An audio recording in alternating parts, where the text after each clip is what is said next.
Hey Don, this is Josh. I'm going to show you a couple different ways that you can edit the restrictions. One, very simply, you can click on the actual restriction, click on the date, time, remove it, and click update.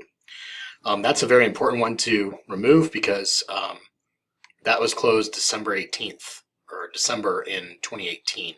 That was last year, so that means your students never had access to this.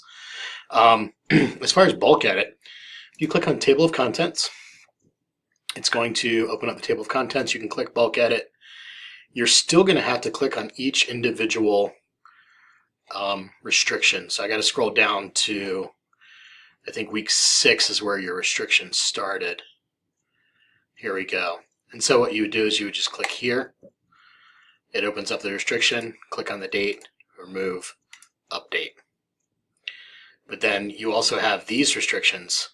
Every single individual item has been restricted.